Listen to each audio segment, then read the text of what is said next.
प्राचीन काल में जब सृष्टि का विस्तार तो हो चुका था, पर ज्ञान, मधुरता और समझ का स्वरूप अभी अधूरा था। तभी ब्रह्मांड के शांत मध्य में एक प्रकाश तरंग धीरे धीरे रूप लेने लगी। यह प्रकाश तरंग किसी शक्ति का आह्वान नहीं थी, बल्कि स्वयं ज्ञान की प्यास से जन्मी थी। जैसे ही प्रकाश स्थिर हुआ, उसमें से एक दिव्य नारी प्रकट हुई, श्वेत वस्त्रों में लिपटी, कमल पर विराजमान, हाथों में वीणा, पुस्तक और माला लिए हुए। वही देवी थी, मां सरस्वती, ज्ञान, कला, संगीत और वाणी की साक्षात प्रतीक। देवी के प्रकट होते ही ब्रह्मांड में पहली बार ध्वनि की मधुर लहर दौड़ी। ग्रहों की गति में लय आ गया, तारों की चमक में अर्थ आने लगा और हवाओं में संगीत बिखर गया।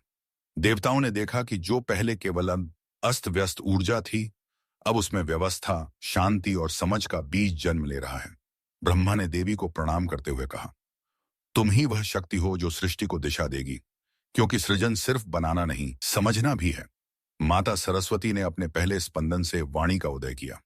उनके अधरों से निकले अक्षरों ने पूरे ब्रह्मांड में तरंगें फैलाईं और प्राणियों को पहली बार संवाद का वरदान मिला। ऋषि, देव, मानव, सबने शब्दों में अर्थ, विचारों में शक्ति और भावनाओं में गहराई पाई। ऐसा कहा जाता है कि जब माता ने पहली बार वीणा के तार छेड़े तो नदियां बहने लगीं, पक्षी गाने लगे और मनुष्यों के भीतर कला की सहज लहर जागने लगी। एक बार सृष्टि के नए युग में मानव जाति ज्ञान के अभिमान में डूबने लगी। लोग सीख तो रहे थे, पर समझ खो रहे थे।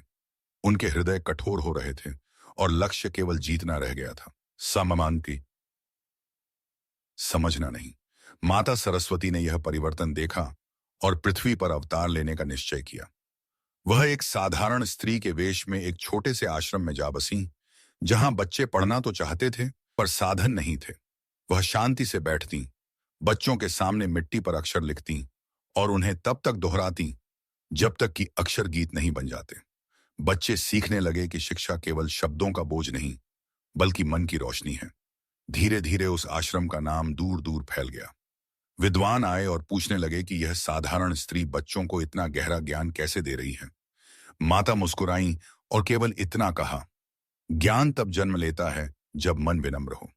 उसके बाद एक रात जब चांद पूरी चमक पर था, माता सरस्वती ने मानव रूप त्यागा और उसी प्रकाश धारा में विलीन हो गईं जिससे वह प्रकट हुई थी। लेकिन प्रस्थान के समय उन्होंने एक वरदान छोड़ा, जब भी कोई विद्यार्थी सच्चे मन से सीखना चाहेगा, मैं उसके पास रहूंगी। जब भी किसी के भीतर कला जागेगी, मेरा स्पर्श उसके हृदय को छुएगा। और जब भी कोई अपनी वाणी से सत्य बोलेगा, मेरी शक्ति उसके शब्दों में प्रवाहित होगी। तब से आज तक जहां भी सद्बुद्धि, संगीत, सीख, सत्य और कला का प्रकाश चमकता है, समझा जाता है कि माता सरस्वती की कृपा वहां उपस्थित है।